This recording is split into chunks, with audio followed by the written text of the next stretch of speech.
Hello. As he said, we are from Iceland, and what we're going to do today is just tell you a little story. It's a story about a great invention, probably one of the most important inventions that we have had in history, and it's this thing. The match. And before we start, I think we should set somewhat of a... Perfect. We should set somewhat of a romantic, like kind of a cozy atmosphere. So, yeah. There we go.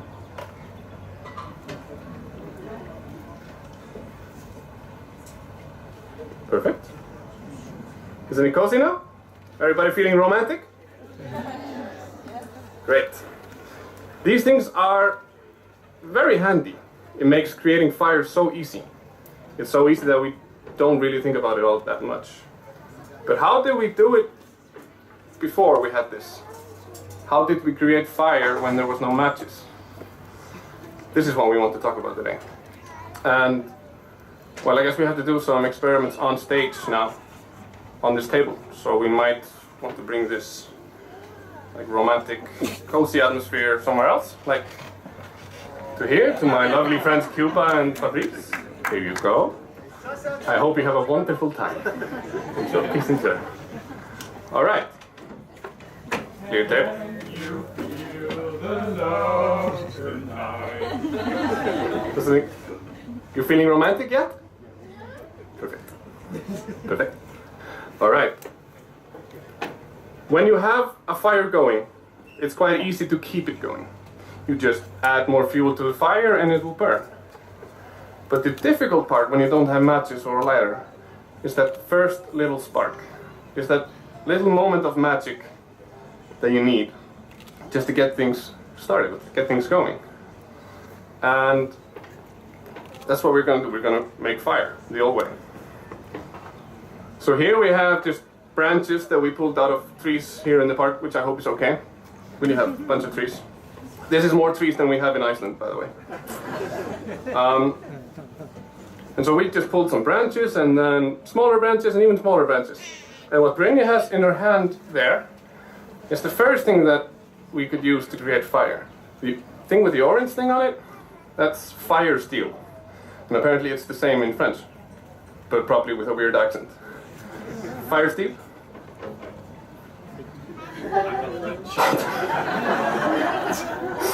Just my luck. Alright, so this is fire steel, and this is just some sharp metal. And what happens when you strike them together? There's a little spark. Okay. This is easy. Creating a spark is easy with this thing, but our challenge right now is to put that spark and turn it into flame, which is harder than it sounds. So this is what we spent an hour on before we started the show, just to make it right, because this is only a 10-minute show, not an hour show. So here we have just like wood shavings and some tinder to catch the fire. So let's see if we can get a fire going.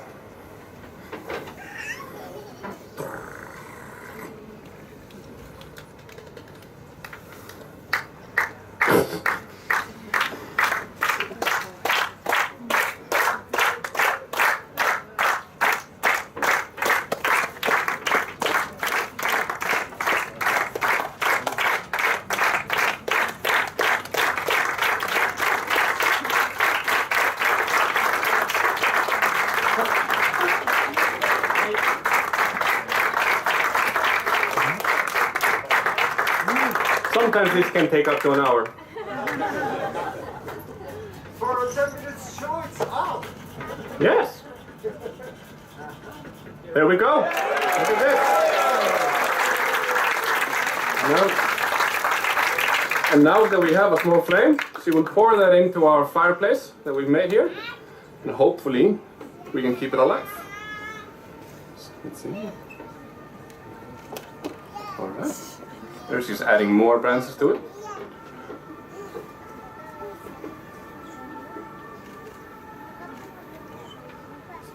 Okay, it looks like it's alive right now. Very well done.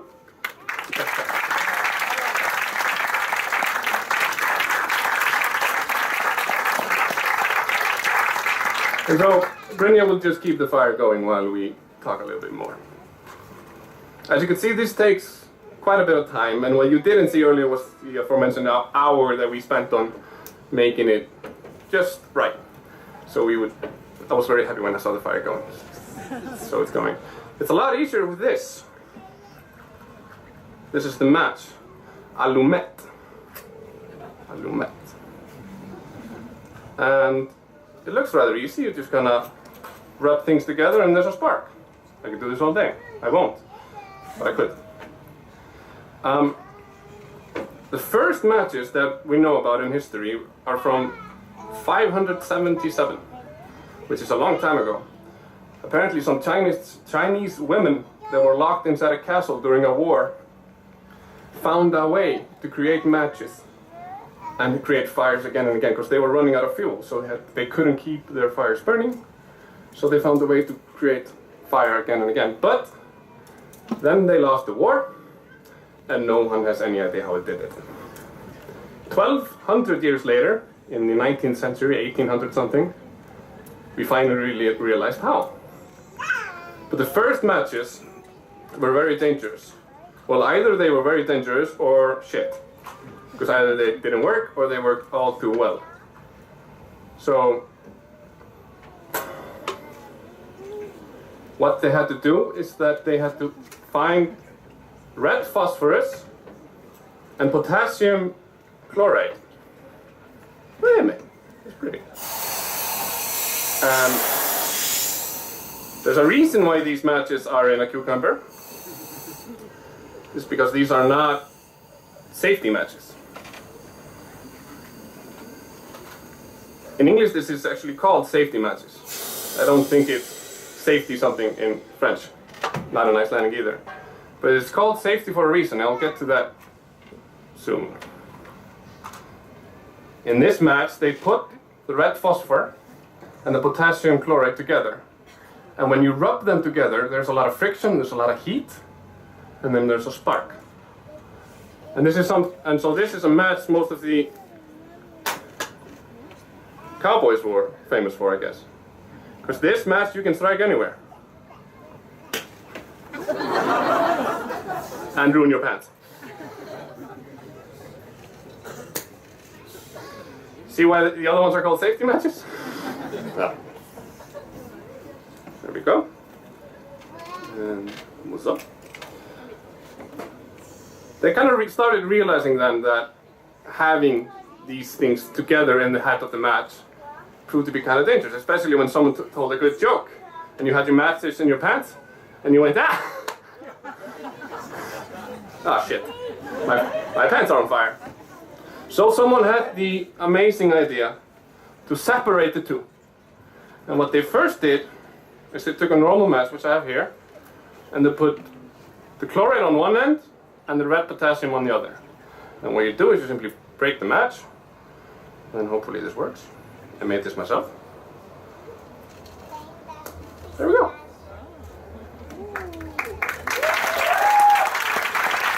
So this seems very smart and very safe.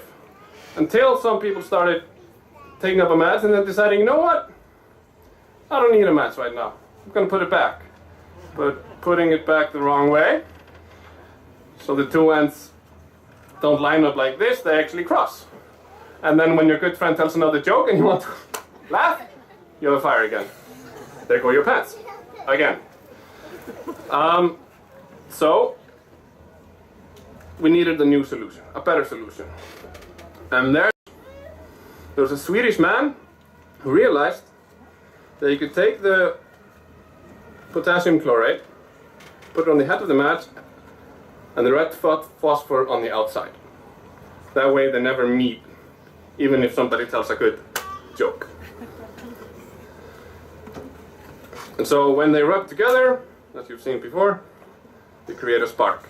But do you see that small, short moment where there's a very bright fire in the beginning? It's very bright and then it goes down again and becomes small. This is because there is extra fuel inside the head. This is not just the chloride, there's also sulfur inside, and when that catches fire it burns very violently and this helps the flame go into the match itself, providing a smooth burn. Yes, thank you Swedish people for saving a lot of pants. Alright, I think we can put this out now. Just put them in. Because we're gonna make another experiment. There we go.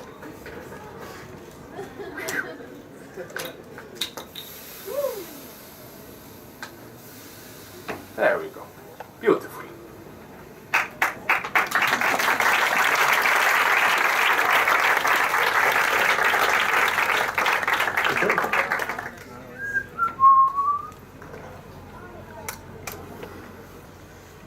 I brought this actually from Iceland. I don't know why, but I did. Do you have this here? No. Good thing I brought it. Just keep the cucumber safe. Actually, and this is probably the only kind of dangerous experiment that we have. So I was thinking that I would protect the judges, because I care very much about the judges. Could you please put this on? Thank you. There you go. I am 10 minutes. Then I have to stop. Very, very quick. You saw what happened when you put a little bit. Wait, I have to track myself. You put a little bit of red phosphor, a little bit of potassium chlorate. My question is now, what happens if you put a lot of it together? Alright, let's find out. So here I'm pouring the potassium chlorate on. You see it's white. That's actually the color of the chlorate. There's just red coloring in this. And then I have red phosphor. And this is where I actually have to be very careful, because when they rub together, can I have it? Thank you. They come a fire. So I have to put them together without rubbing them together.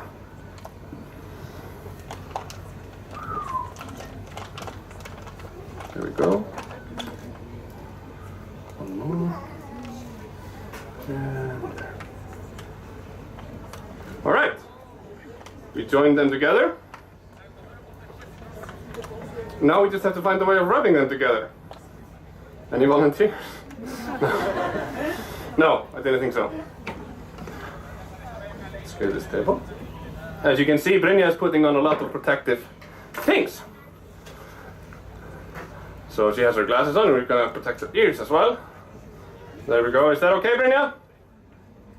Okay. And then a face shield.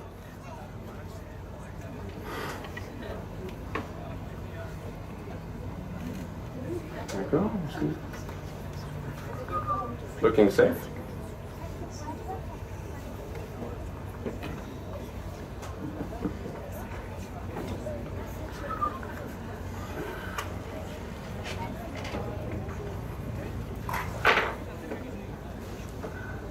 And now, we just need a way of rubbing things together. The preferred way, hammers. That ought to work.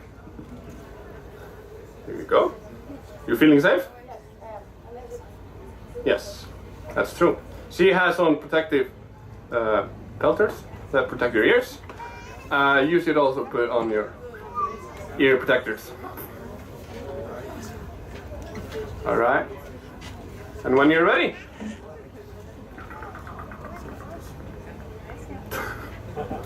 Okay. Please. There we go.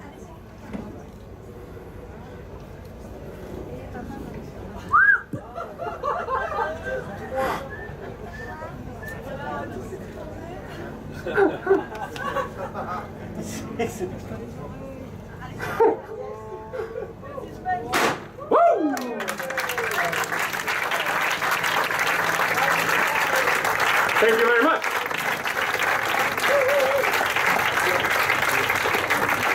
As you know, there's an important football game tonight. And I noticed after France beat Iceland, they beat Germany as well. And after they beat Germany, they kind of stole something from us. Did you notice? Yes. Yeah. They stole this. But that's okay, we like to share. So I want everyone to spread out their hands like this. And when you hear the drummer, And what you also do is you say, hoo. Let's try one practice run. Everybody with their hands out right now. Perfect.